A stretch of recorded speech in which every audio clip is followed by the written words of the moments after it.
جو جب defence minister تھا اور فورن منسٹر تھا دبئی سے تنخواہ لے رہا تھا.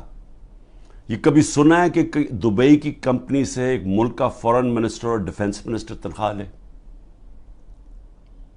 اور اس کے بعد وہ بچ بھی جاتا ہے, اس کو کچھ ہوتا بھی نہیں ہے.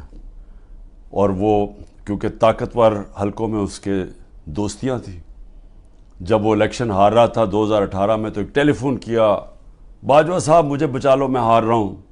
اور باجوہ صاحب سپر کنگ نے کہا فکر نہ کرو تم جیت جاؤ گے, اور اگلے دن وہ جیت جاتا ہے. تو وہ جس طرح ہمیشہ عورتوں کے خلاف زبان استعمال کرتا ہے, اس نے پھر سے کی. ڈاکٹر زرکا نے, سینیٹر ڈاکٹر زرکا نے جواب دیا, ان کی 2 کلینکس وہ بند کر دی. یعنی اس سطح پہ کون کرتا ہے؟ ہماری ڈاکٹر سیما ایم پی اے کراچی کی, ان کے گھر پہنچ کے ان کی کلینک اس کو بند کر دیا. ہماری سمابیہ ایکس ایم پی, اس کے گھر کے اوپر پولیس پہنچ گئی. یعنی یہ کبھی ہوا ہے کیا؟ یہ کوئی دہشت گرد ہیں, یہ کوئی کسی انتشار میں ہیں, یہ انہوں نے کیا ہے؟ تو ایسے ہے کہ آپ تحریک انصاف کے آپ کوئی ممبر ہی ہوں, سپورٹر ہی ہوں, یہی کافی ہے. آپ کی بزنس بھی بند ہو جائے گی, آپ کو جیلوں میں بھی ڈال دیں گے, جھوٹے پرچے بھی ہو جائیں گے. یعنی صرف اب کوئی ضرورت نہیں ہے آپ کو کہ آپ نے کوئی جرم کرنا ہے. اس ملک میں اب جرم ہو گیا ہے تحریک انصاف کا ممبر ہونا, سپورٹر ہونا. کوئی اگر بزنس والا بھی کوئی سپورٹ کرتا ہے اس کے پیچھے بھی پڑ جاتے ہیں. آپ یہ سوچیں کہ شوکت خانم, اب شوکت خانم ساری قوم جانتی ہے کہ ملک کا سب سے بڑا خیراتی ادارہ ہے. ان کے ہر روز نوٹس آ جاتا ہے کہ جی فلانی ڈاکیومنٹ دکھائیں اور یہ ڈاکیومنٹ دکھائیں, جی وہ بتائیں کہ جناب کس نے ڈونیشنز دی تھی آپ کو. یعنی ایک یہ نہیں دیکھ رہے کہ اس سے نقصان کس کو ہو رہا ہے. کوئی فکر نہیں ہے کہ ملک کو کیا نقصان ہوگا. جو انہوں نے کیسز میرے اوپر اٹھائے ہوئے ہیں ذرا وہ سن لیں.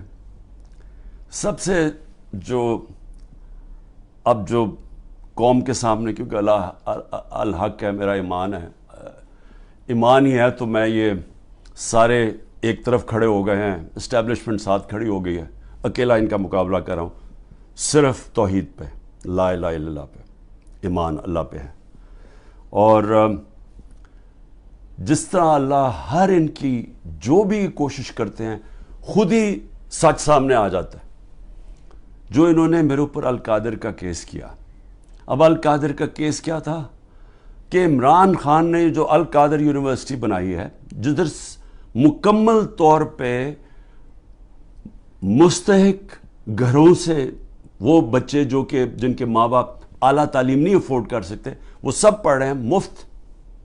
اور میں بتا چکا ہوں سیرت نبی کو ہم نے بنایا کہ فیوچر لیڈرز بنے, تربیت ہو ان کو, اور ساتھ ساتھ اس کے ٹیکنالوجی بھی. یہ ہے اس کا جو ویژن ہے یونیورسٹی کا. اس کو سامنے لا کے بہت بڑی سکینڈل ہو گئی. اور اب پتہ چلا ہے کہ انہوں نے اپریل 2020 میں تفتیش کی تھی. وہ میں پہلے کہہ چکا ہوں آپ کو, نیشنل کرائم ایجنسی انگلینڈ کو رابطہ تھا نیب کے ساتھ. یہ جو سیٹلمنٹ ہوئی تھی ملک ریاض کی فیملی کی اور این سی اے کی, یہ سارا کچھ نیب کو پتا تھا. اور نیب نے اپریل 2020 میں یہ انکوائری بند کر دی تھی. ایک دفعہ انکوائری بند ہو جائے وہ نہیں کھول سکتے آپ. اور انہوں نے جو سب سے بات جو چھپا لی, جس کے اوپر اصل بات ہونی چاہیے, کہ این سی اے نے ملک ریاض کا جو پیسہ تھا وہ فریز کیا کیوں؟ وہ منی لانڈرنگ کی وجہ سے نہیں کیا. وہ انہوں نے کہا کہ ایک ٹرانزیکشن ہوئی, اور یہ سنیں ذرا غور سے, کہ حسن نواز نے پراپرٹی بیچی ملک ریاض کے بیٹے کو, اور وہ جو پراپرٹی بیچی وہ 50 بلین پاؤنڈ کی بیچی. انہوں نے کیوں, نیشنل کرائم ایجنسی انگلینڈ نے کیوں اس کے اوپر ایکشن لیا, اور ایکشن کیا لیا؟ ان کے اکاؤنٹ فریز کر دیے. کیوں کیے؟ کیونکہ پراپرٹی کی قیمت آدھی تھی. انہوں نے دیکھا کہ اس کی قیمت آدھی تھی, یعنی وہ 25 ملین پاؤنڈ کے ارد گرد اس کی قیمت تھی, 50 ملین پاؤنڈ کیسے دے دیا اس پراپرٹی کو؟ نواز شریف تب پرائم منسٹر تھا.